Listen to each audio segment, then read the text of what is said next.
The fact of being who or what a person or thing is, defined as identity, but what was meant to be individuality and the freedom of Christ, turned into man's pridefully driven entity. Now for me, this false entity rooted itself not physically but mentally, and non-coincidentally, a heart of insecurity turned into hurriedly attempting to compromise my purity.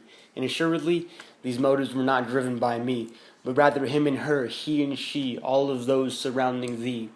Thus, this expanding circle of peers simply acted as an outer defense mechanism guarding my inner fears.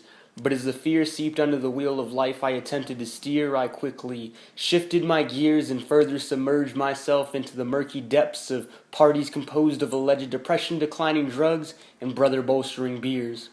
Further dismembering my inner being from the people-pleasing peer I reflected in the mirror, falling further into disillusionment, further from the oh-so-rash reality sheer, further from the truth that was oh so zealously attempting to draw near. I was driving further and further away from reality, but during the drive I became more and more cognizant of my indulgence in fallacy. I was running on empty. The orange light was lucidly flashing, and although I had lost the real me when aligned with society, I was perfectly mashing, eradicating the viability and truth's attempts at latching. I was now out of the grasps of my guilty conscience's outlashing.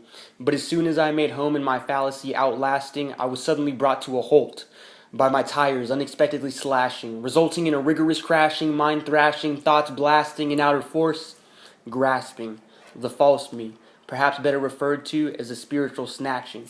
And in return, a new being began to take part in attaching. But though the old me is gone, let it not be mistaken, there is still an ever so often call to pass, creating an inner clashing. But it is unequivocal, my life has been placed in the hands of God, hands life-catching. And the movie of life oftentimes still calls for a reenacting, but I am no longer an actor up for its casting. I am now a son of the one, God everlasting.